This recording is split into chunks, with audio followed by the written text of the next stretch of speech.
안녕하세요. 2023년도 마지막 달력 한 장이 마지막 잎새처럼 달려있네요. 여기는 고향 영상 미디어 센터고요. 저는 고향 FM DJ 깨비깨비 박미현입니다. 오늘 방송은 2023년 고향 영상 미디어 센터의 제작 지원을 받아 연속 기획으로 준비했습니다. 제목은 내 친소, 내 보물 같은 친구를 소개합니다 라는 프로그램인데요. 무슨 소개팅 프로그램이냐고요? 그거 전혀 아니고요. 저희가 고향 FM 구성원들 주변을 면면히 살펴보니까 사회의 각 영역에서 정말 재미있고 의미 있는 활동을 하고 있는 분들이 많이 계시더라고요. 그래서 그 중에서도 좀 더 특별하고 보물 같은 친구들을 한 분씩 초대해서 소개해 드리는 시간을 준비해 봤습니다. 깨비가 오늘 초대한 주인공은요, 바로 시인 하재일 선생님이십니다. 안녕하세요. 안녕하세요. 네, 선생님. 시를 쓰고 있는 하재일입니다. 반갑습니다. 네, 안녕하세요. 네, 저는 사실 깨비는 우연히 알게 된 동네 친구라고 네. 해도 되겠죠? 네, 그렇죠. 예, 저희가 아주 재미있는 동네 찻집에서 우연히 알게 돼서 아주 다양한 직업에 종사하는 분들을 만나 뵙게 됐는데, 그 중에서 하재일 선생님은 시를 쓰고 계신 분이어서 오늘 모시게 됐습니다. 선생님 프로필을 제가 잠깐 알고 있는 선에서 말씀드릴게요. 충남 보령에서 태안에서 자라셨고요. 공주 사범대 국어교육학과를 졸업하셨고, 대학생 시절인 84년도에 불교사상이라는 잡지에 등단해서 만해 시인상을 받으셨습니다. 그리고 시집으로는 아름다운 그늘, 타타르의 칼, 또 동네 한 바퀴, 달마의 눈꺼풀 등 총 7권의 시집을 출간하신 선생님이십니다. 선생님, 어떻게 시 쓰는 재미가 어떤 건가요? 저는 초등학교 때 이후로 시를 써본 적이 없어서. 글쎄요, 시 쓰는 재미라는 거는 없고요. 어떻게 하다 보니까 시를 쓰게 됐습니다. 그런데 제가 알기로는 선생님이 아주 20대 청년 시절에 시작하셔서 지금 그래도 꽤 오랜 기간 7권의 시집을 쓸 정도면 적은 양은 아니거든요.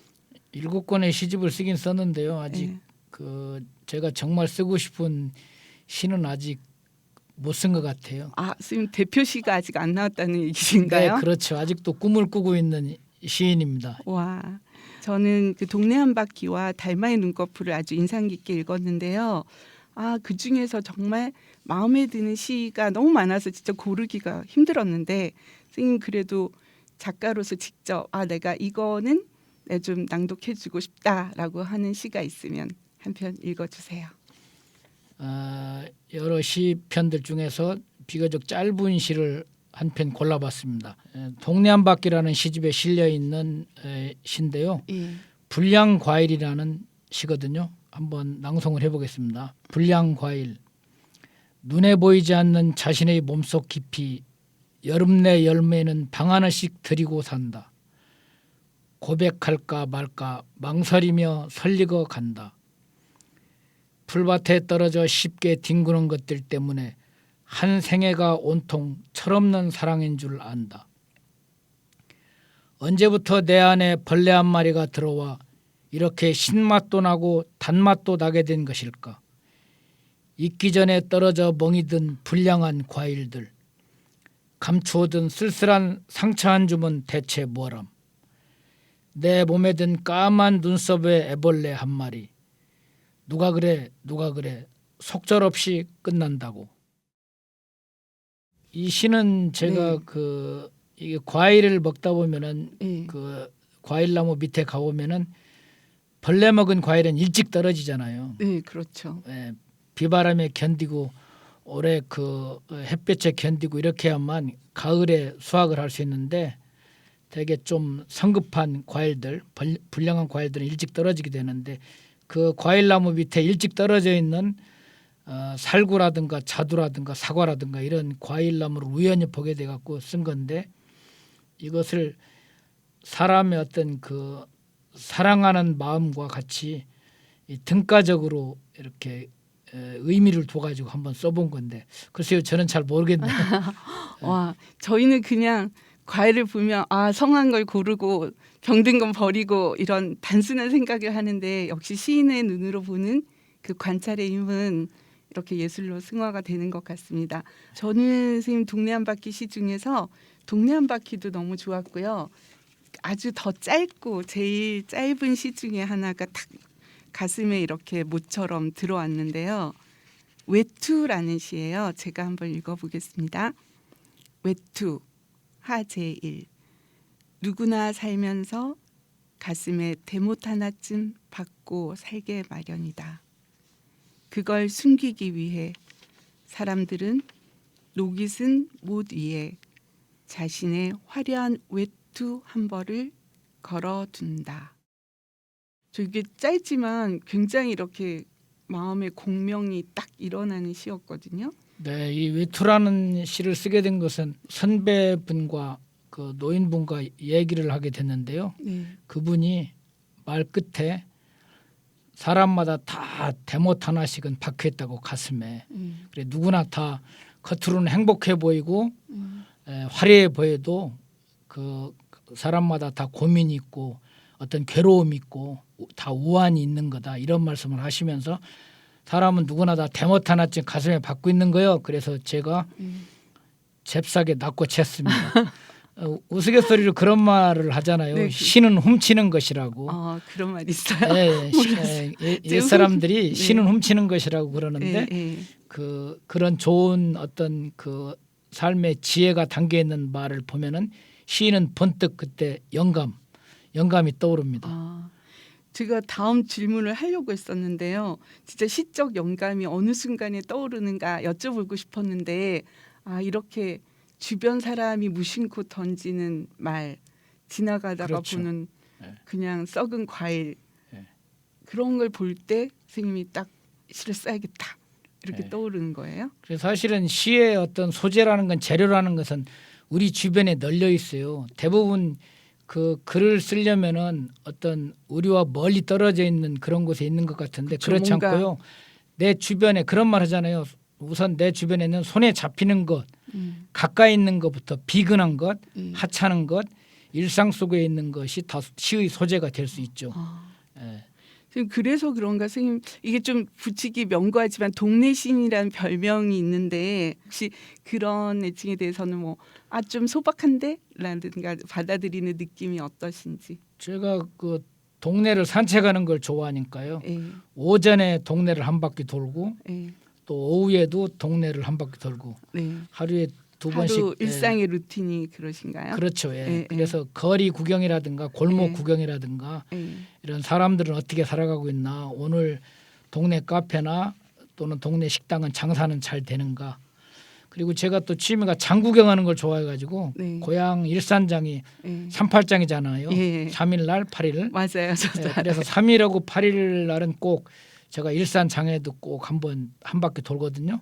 예. 거기서 살아가는 사람들의 모습도 보고 네. 그러면서 이제 어떤 그 거기에서 어떤 시의 소재도 찾고 예. 영감이 떠오르면 메모를 해뒀다가 나중에 이제 그 형상화를 시키는 거죠. 예. 여기서 제가 동네 한 바퀴가라는 시가 길어서 다는 소개 못하는데 잠깐 풍경화 같은 느낌이 들어서 1년만 읽어드릴게요. 따끈따끈하고 쫀득쫀득한 강원도 찰옥수수가 왔어요.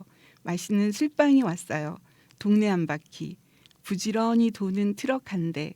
꽁무니 따라가며 동네 한 바퀴 천천히 도는 내 발걸음. 사람들은 한 명도 모이지 않고 봄밤에 꽃망울 부푸는 벚나무들만 쳐다보고 자기들끼리 키득거리네. 정말 우리 동네 풍경을 그대로 이렇게 스케치하듯 하셨고 여기에 스님의 일상이 들어가 있는 거죠. 그렇죠. 예. 그것도 어느 날 봄날 이제 그 왔는데 정말로 그 풍경에 트럭이 왔고 네. 트럭이 가끔 그 방송하면서 네. 팔러 오잖아요. 맞아요. 전자제품도 그대로 네, 오고. 가끔 두부 파는 트럭도 그래서 있고. 그걸 예, 예. 보는데 그 소리를 들으니까 예. 그 트럭을 따라서 예. 산책 중에 예. 발견하고 그를 시로 형상화시킨 것입니다. 와, 그러니까 어쨌든 저희는 무심코 그냥 보고 스쳐 지나가는 단순한 풍경일 수 있는데 스님한테 가면 그게 다 시가 되네요. 그리고 유난히 제가 읽다 보면 스님 음식과 관련된 시들이 좀 있더라고요. 그래서 그 중에 뭐 박대묵도 있고 네. 또 저는 우럭젓국이라는 시를 굉장히 인상 깊게 읽었는데 스님이 한번 읽어주실까요? 잠깐. 우럭젓국. 도라지를 찹쌀고추장에 찍어 몇 잔 사발을 들이키니 도라지 냄새가 간밤을 지나 새벽까지 왔다. 닭울음 소리에 놀라 자리에서 눈을 떠보니 어느새 나는 산속에 외따로 떨어져 피어있는 한 송이 도라지꽃. 이럴 때면 을에 바닷가 고향 마을에서 먹던 간간한 우럭젓국이 생각났다. 우선 곱게 소금을 친 후 한 사나흘 동안 꾸들꾸들 그늘에 말린 우럭포에 뽀얀 쌀뜨물을 붓고 두부와 청양고추 다진 마늘을 넣고 푹 끓이기만 하면 이때 새우젓으로 간을 맞춰서 맑은 탕으로 솜씨를 부리지 않아도 우럭 안에 숨은 마른 햇볕을 잘 꺼내기만 하면 그만인데 깊은 바닷속 그 맛의 진국이 펼쳐진 검은 늪에 노랑불이 저새처럼 빠질 수밖에 없었던 것을 시원하면서도 뒤끝이 개운한 맛인 억센 우럭뼈가 내뱉은 해탈의 맛이 새벽 꽃밭에서 서늘하게 나를 불러 세웠다. 비리지 않은 목소리로 허공에 담백하게 외칠까. 진미 났다. 여기서 진미 났다라는 말은 그 충남 태안 지방의 방언인데요.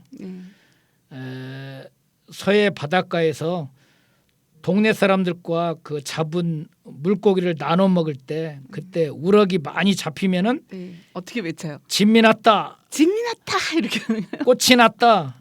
이렇게 외치는 그런 것을 제가 그 고향 사람들의 언어 습관을 제가 따온 겁니다. 아, 제가 쓴 시 중에 이제 음식 얘기가 많이 나오는데요. 예. 그 사실 우리가 옛날 시인 중에도 1930년대 백석이라는 시인의 시를 보면은 네. 많은 음식 이야기가 나오잖아요. 예, 예. 예, 그런데 그건 어떻게 보면은 어떤 그 음식은 서로 나눠 먹는 것이기 때문에 예.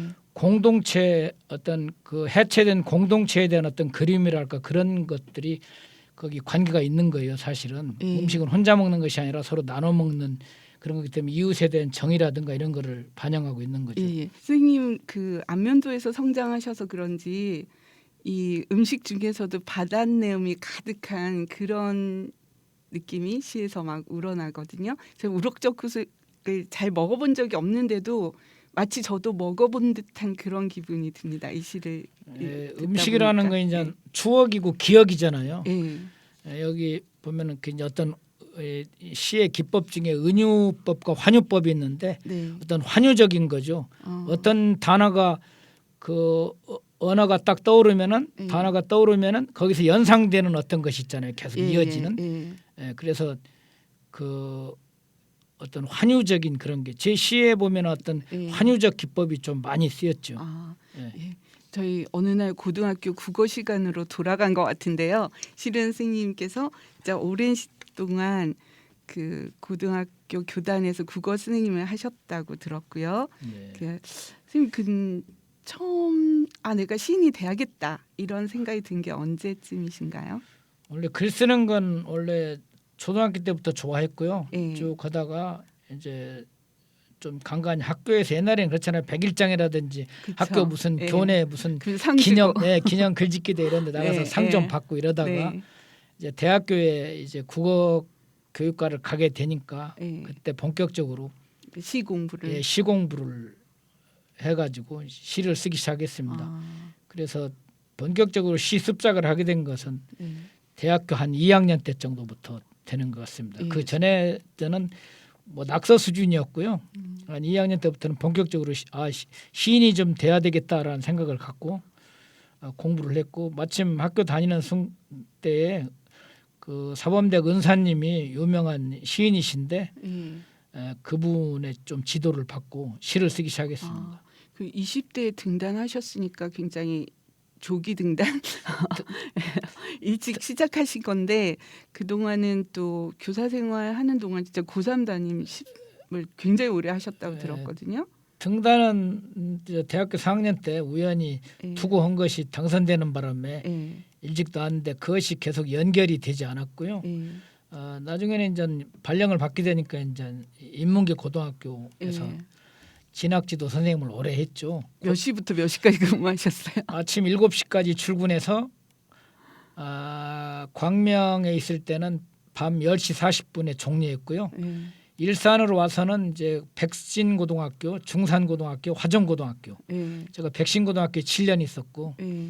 중산고등학교에 4년 있었고 화정고등학교에 7년 있었거든요. 예. 그때는 대부분 종례가 한 10시 정도 있습니다. 밤 10시. 예. 그러니까 고생을 많이 했죠. 고3 담임만 연이어서 진짜 10몇 년 하신 거죠? 고3 담임만 한 진학지도를 13년 했습니다. 그러다 보니 아무래도 시에 대한 열정은 있지만 그만큼 다 풀어내지 못하시다가 내가 본격적으로 시를 써야겠다 하고 은퇴를 결심하셨다고 들었거든요. 예, 그래서 예. 조금씩은 하고 있었는데 예. 제가 이제 교직에 있다 보니까 어떤 그 글 쓰는 친구들도 못 만났고 동인 활동을 하지 못해가지고 예. 혼자 독학으로 외롭게 하고 있다가 예. 2008년도에 제가 화정고등학교로 왔어요. 예. 그래서 화정고 왔을 때 이제 제가 본격적으로 다시 한번 시를 써봐야 되겠다 해서 2013년도에 창작가 비평에 다시 시를 한 20여 편을 투고를 했죠. 와. 그래서 2013년 창작가 비평 가을호에 제 시가 2편이 실리게 됐습니다. 그래서 다시 본격적으로 시를 쓰기 시작했고 그 뒤로 이제 2016년도에 명예퇴직을 한 다음에 시집을 냈습니다. 예. 아무래도 이제 시를 쓰고 시에 집중할 시간이 굉장히 많이 늘어난 셈이 되네요. 은퇴하시고 나서는. 그렇죠. 예. 근데 선생님 이렇게 지금도 현역 시인이시고 앞으로도 쭉 쓰실 거지만 이렇게 시를 쓰다가 좀 좌절, 절망, 내가 쓰고 싶은 대로 잘 안 되네 이렇게 좀 꺾이는 순간도 있나요? 그렇죠. 누구나 뭐 시인뿐만 아니라 예. 사업하시는 분도 그렇고 모든 우리가 인생이라는 거 살다 보면은 일이 일비할 때가 다 있죠. 예. 좋은 일만 있는 것이 아니라 어떤 절망의 순간이 다 오죠. 특히 글을 쓰는 사람들한테는 꼭 옵니다. 어느 정도까지는 이제 가는데 예. 그 기교주의라는 것이 한계가 있기 때문에 예. 시가 잘 자기가 생각한 만큼 써지지가 않죠. 예. 그 기교주의라는 거는 어차피 절망이 오게 되거든요. 예. 그래서 우리가 1930년대 이상이라는 시인 얘기했잖아요. 예. 기교는 절망을 낳고 절망은 다시 기교를 낳는다. 오. 이상의 명언인데 예. 늘 저는 그 이상이 한 말이 떠오릅니다. 그때는 잠시 덥고 여행 가는 게 제일 좋습니다. 시 들여다보지 말고. 시를 발효시켜 놔야 되겠네요. 그렇죠. 북 썩어야만 뭐가 되는 거죠. 절망이 있어야만 시를 쓸 수 있다라는 말씀 인상적이었고요. 선생님 근데 선생님 주변에 시를 좋아하는 분들이 유난히 많이 모여들었다고 하더라고요. 그래서 특별히 어떤 시와 문학을 위한 모임이 있다고 들었는데 어떤 모임인지. 예, 그래서 문학과 여행을 좋아하는 사람들이 모여서 이렇게 모임을 좋아하는 분들만 해가지고 제가 2014년도 11월 22일 날 밴드를 하나 만들었어요. 예. 인문학 스콜레라는 그러면 주로 시를 쓰시는 분들이 모이시는 건가요? 시를 쓰는 분도 있고 소설가도 있고 평론가도 있고 있는데 독자들도 있고. 그렇죠. 예. 좀 약간 그런 문학을 좋아하시는 분들, 인문학을 사랑하는 분들의 좀 고급 독자분들이 많이 모여 있죠. 네. 지금도 여전히 잘 운영되고 있죠. 한때는 한 회원이 한 전국에 한 5천 명 정도 됐었는데요. 네, 그 엄청난 뵀는데. 5천 명을 넘어섰었는데 지금은 네. 줄어갔고 현재는 3,200명 정도 됩니다. 현재 회원은 전국적인 그 모임이고요. 예. 어쨌든 그 좋아하는 공통 분모가 있기 때문에 같이 모였을 때 굉장히 시너지 효과가 클 거라는 생각이 들고요. 네. 선생님이 시인으로서 또 시와 가까이 살면서 우리에게 시가 좀 이래서 필요하다라고 느끼는 부분이 있다면 알려주시고 또 선생님한테 나에게 시란 뭐다 라는 정의를 내려주세요. 문학이라는 네. 것 자체가 쓸모 없음이잖아요. 아 진짜요? 네, 그래도 문학은 필요하지 않나요? 싫어하는 것도 쓸모 없음에 실용? 쓸모 있음이죠. 네, 실용성. 네, 실용성 예, 없죠. 예, 우리가 예. 보면은 좀 몇 평의 땅이 있다 그러면은 그 땅에 채소를 심을 수도 있고 꽃을 심을 수도 있어요. 그러나 우리가 채소만 먹고 살 수는 없잖아요. 네. 꽃도 또 보여야 되잖아요. 그렇죠. 그러니까 이 시라는 것은 인간이 갖고 있는 것 중에 어떤 심미적인 부분인데 아름다움을 추구하는 거죠. 그러니까 채소를 갖고 우리가 식용을 할 수 있지만 꽃은 먹는 건 아니잖아요. 그러나 꽃이 없는 이 세상은 얼마나 삭막하겠어요. 시는 그런 것 같아요. 그리고 시를 좋아하는 것도 그렇고 시를 쓰는 것도 난초를 기르는 것 같이 또는 화단에 꽃을 가꾸는 것 같이 어떤 그런 인간의 심미적인 이성을 충족시키는 그런 거라고 저는 생각하고요. 네. 저에게 시는 나의 칼이다 이렇게 생각합니다. 아 칼. 칼. 예. 네. 제가 인문학 스콜레에서 네. 그 닉네임이 타타르의 칼인데요. 네. 어떤 저를 지켜주는 무기. 아, 그렇다고 뭐 칼이 남을 위해하는 그런 것이 아니라 네. 저를 지켜주는 어떤 정신적인 자각을 일깨워주고 또는 나를 지켜주는 무기. 와. 정신의 어떤 나태함을 깨달아주는 그런 어떤 무기.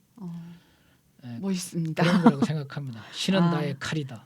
선생님 자신을 위로하면서 또한 자신을 보호해 줄 수 있는 그런 무기라는 뜻이죠. 그렇죠. 와 멋있습니다. 선생님 지금이라도 내가 시 써볼까? 그런데 나이가 많아서 한 이런 시 초보자들에게 권해주고 싶은 꿀팁 이런 시- 게 있을까요? 주변에 시를 저한테도 가끔 사적인 전화가 와요. 네. 시를 좀 가르쳐 주세요. 네. 시집을 내고 싶습니다. 네. 늘상 있습니다. 그런데 저는 대부분 말려요. 가능하면 하지 마시라고. 왜냐하면 굉장히 힘들고요. 네. 처음에는 그게 우리가 시라는 것이 굉장히 쉬워 보이는데 막상 하면은 사실은 어려운 일이거든요. 네. 전 세계에서 시인이 가장 많은 나라가 우리나라예요. 시인이 굉장히 많고요. 우리나라에 그 글 쓰는 사람들의 문학 인구가 약 10만여 명 정도 된다고 해요. 아, 근데 시를 쓰고 싶은 분들은 일단은 뭐 다른 방법은 없고요. 네. 남의 그 시집을 하나 선택을 해갖고 네. 읽어보고 네. 일단은 많이 읽어봐야죠. 다독해야 되고 네. 그다음에 그 필사하는 거를 많이 권유를 하죠. 필사.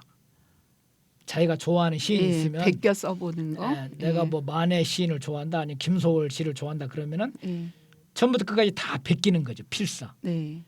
경전을 베끼듯이 예, 예. 그런 필사하는 거로부터 대부분 출발을 하죠.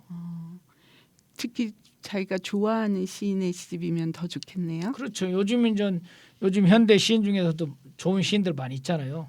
근데 그 너무 늦은 나이 때문에 시작하는 걸 망설이는 분들을 위해서 선생님이 소개해줄 그런 시인이 한 분 계시다고요. 글쎄요, 우리나라에도 뭐 늦게에서 이렇게 좋은 시를 쓰는 분이 많이 있는데요. 가까운 이웃나라 일본에 네, 시바타 도요라는 그 할머니가 있었어요. 네, 이분은 만 98세에 데뷔해 갖고 그 99세에 그 시집을 내 가지고 158만 부를 팔은 그런 그 베스트셀러 작가가 화제성이 있어요. 엄청났겠는데요. 그렇죠. 네. 그래서 그 이분이 이제 그 시를 늦게 90살 넘어서 쓰기 시작했는데 네. 그런 분도 있으니까요. 뭐 나이는 관계 없는 것 같아요. 나이는 다 문의일 뿐이고요. 네. 열정 그리고 정말 문학을 좋아하면은 언제든지 쓸 수 있는 거죠. 그리고 지속적으로 쓰는 것. 그렇죠. 필요하겠군요. 그렇죠. 필요하고. 그러니까 사실은 이게 혼자 하면은 좀 외로우니까요. 요즘은 그런 아카데미도 있고 여러 사람들이 그 같이 글을 쓰는 사람들이 있으니까요. 같이 그런 모임에도 가고 또 우리가 하고 있는 이런 인문학 스콜레 밴드 이런 데 오시면은 좋은 작가분도 만날 수도 있고 같이 어울려서 이렇게 오프라인에서도 만날 수 있으니까요. 아, 예. 네. 인문학 스쿨레 밴드 검색하시면 되겠습니다. 네, 네이버 밴드 있습니다. 네. 앞으로 미래 향후 계획 좀 잠깐 들려주실 수 있나요? 내년 봄에 시집을 한 권 8번째 시집을 엮어낼까 그런 생각을 갖고 있습니다. 8번째 시집의 제목이 정말 궁금해지는데 참고 기다려야겠습니다. 시집은 사서 보는 게 제일 좋아요. 도서관에 가서 빌려보지 말고요. 시집을 사서 또 옆에 친구들한테 생일 선물도 좀 주고 그래서 그렇죠. 시를 생활하는 삶은 아름답습니다. 예, 시 향기가 묻어나는 그런 사람이 되는 것도 멋질 것 같고요.